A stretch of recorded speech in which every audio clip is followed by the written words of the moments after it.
string functions in C++. Yeah. So, there are so many inbuilt functions. In C programming, you might have studied some functions like strlen, string length. You can use strcpy to copy, then strcat to concatenate two strings, and some other variations you might have seen, lwr, strupr, string lower, string upper, and so on. Same functions are also applicable here in C++. Along with them, there are some more additional functions. The first one is length. Okay, length is again returns the length of the string. Okay, you can use here length, not strlen. You can use here length function, right? All these requires you to have the string as the header file. Okay, you can use this length, right? So str.length, if you write like this, some x equal to str length. So this function length will calculate the length of the string. Okay, syntax and example are followed by, but for now we will just see the names of the function and their usage. Okay, so the second one, swap. See, you need not write there in C programming, you have to swap character by character if you want to swap it. Here you can simply use the swap function. This function is used to swap the values of two strings. It will simply swap the values. That is why C++ is more advantageous compared to C. Next one is size. Find the size of the string, same as your length. Okay, resize. What is this resize? This function is to resize the length of the string. Suppose you have a string which hello, o, something like this. You want to resize, you want to have it only first 5 characters, or you want to have only first 6 characters. You can do that using resize. See, up to given number of characters we can resize it. The next one is find. It is used to find the string which is passed in parameters.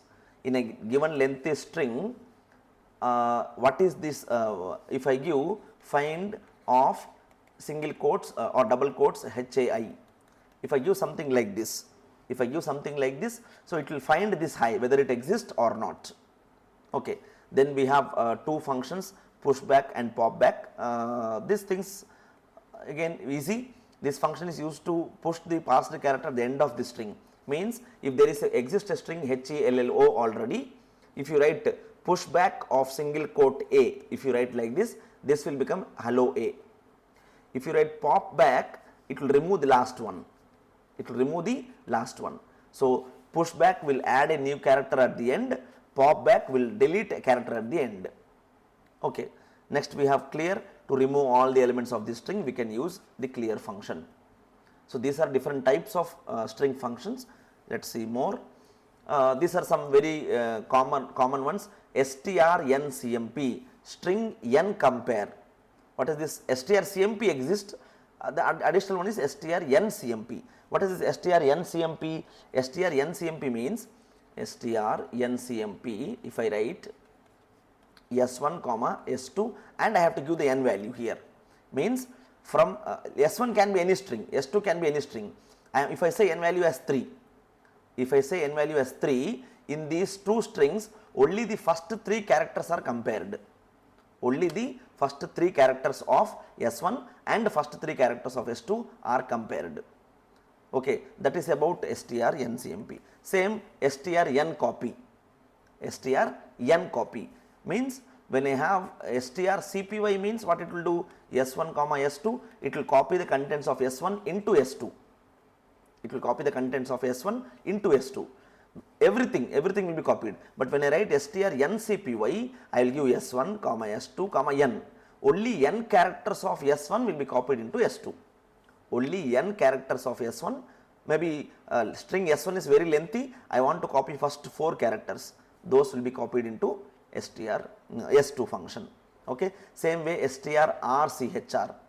Okay. This is used to locate the last occurrence of a character. So there are 2 functions like this. We have strchr of s1 comma, if I say e, or if I write some l here. Okay, let us write l. If I give like this, so the s1 is nothing but a string hello, hello. So index of h is 0, e is 1, this l is 2, the second l is 3 and this o is 4. Okay. When I write strchr, S1 comma character L, it will return a pointer to the position 2.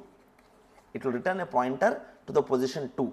Whereas if I use str or chr, if I use str or chr of S1 comma single quote L, it will return a pointer to the last occurrence of L. So in this string, where is the last L? Here at 3, that pointer will be returned. strchr will give a reference or a pointer to the first occurrence of this L, whereas rchr will give me the last occurrence of this L. Okay. This is about strchr function. strcat is same concatenation, adding source to the destination. Then find whether the substring which I gave exists in that or not. If it exists, it will give the position of the first character. Okay. Suppose there is a string ABC, ABC, ABC. This is my string S1. I have another string S2, that is BC. Find out whether this substring BC exists in this or not. If it exists, give the location of the first character, that is index of this first character, that is B. So this locations will be given to us. Same way we have replace. Okay, replace an element. Okay, you can replace one character with the new character. There exists a string A, B, C, D. You want to replace the character B with the character E. If you want to replace it like this with B with E, then it will become A, E, C, D. For that we use replace, right? Substring, substr stands for substring. Okay, it is used to create a substring, right? It is used to create a substring. How? We will see some example programs to understand all these functions better. Okay, next one is compare. String compare exists. Okay, string compare exists, but here also there exists another function compare directly. So it is used to compare two strings and return the result in form of an integer. Okay, compare two strings. See, if you use this function strcmp, if you do this, you may get -1, you may get 0 or 1. Okay, this means strings are equal, this means not equal, this also means not equal. ASCII value difference comes, right, generally. So same thing is given here in compare function. Next we have iterator functions. Okay, these are very popularly used functions, very important for this C++ with strings. Okay, if you have studied Python programming, you might know about these iterators, but those things actually are derived from C++ only. So C++ contains this iterator functions.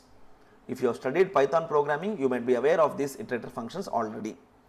Okay, so I will not go in detail. I will show you some example programs directly to understand this better. But let's try to go through each of those iterator functions once. The first one is begin. Okay, so it will point to it is like an indexing. Okay, you can think this is an indexing only, as an indexing. Begin will always point to 0th index. End will point to the n-1th index, that is the last index. R find. Okay, find the string's last occurrence. R find the string's last occurrence. R begin, find the function returns a reverse iterator pointing to the end of the string. R begin means reverse begin. It means R begin will point to n-1. R end will point to 0. Okay, begin will point to 0, end will point to n-1 index. R begin will point to n-1 index, R end will point to 0. Same way we have C begin, C end, any given constant. See, these functions are very easy. Let me take an example here. You have HELLO and A, B, C, D, for example, there exists a string like this, right? So if you write begin, the index is 0, no? 0, 1, 2, 3, 4, 5, 6, 7, 8. Begin will point to 0th index. End function will point to 8th index location 8. R begin will point to 8. R end will point to 0. Then there is C begin at some given constant. I have to give here the value 3. If I give C begin 3 means it will point to here. This will be my pointer now. These are like pointers for us. Okay. Then you have C end, any given constant end. Let us see the examples. Let us see this program to understand these iterator functions. Okay. We will go through these functions with example. See, I have created a string. I have created a string professional. Okay, I have created two iterators. One is itr. Itr is one iterator. Then there is a reverse iterator rit. Itr and rit.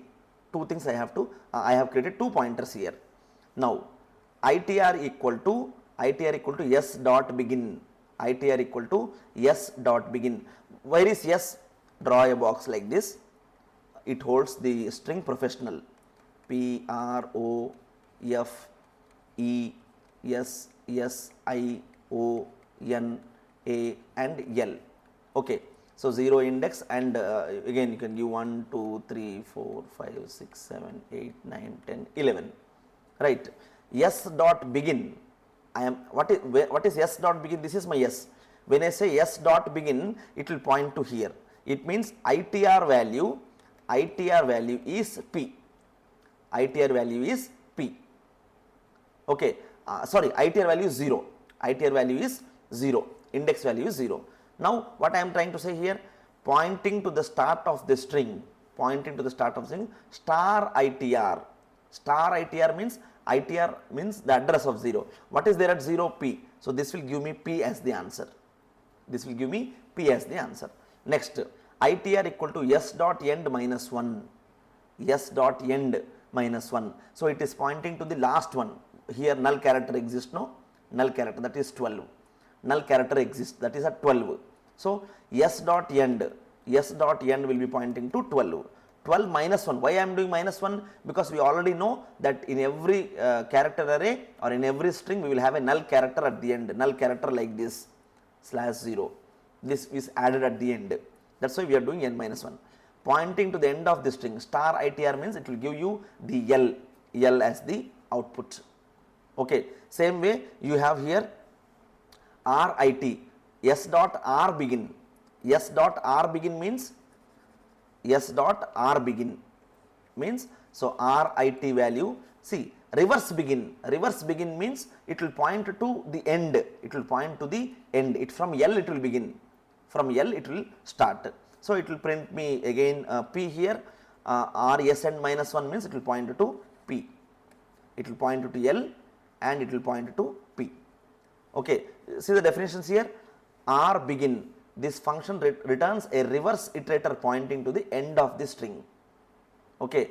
R end, a reverse iterator pointing to the beginning of the string. That is why a iterator is created this way. It will treat the string in this way. R begin means it will point to this.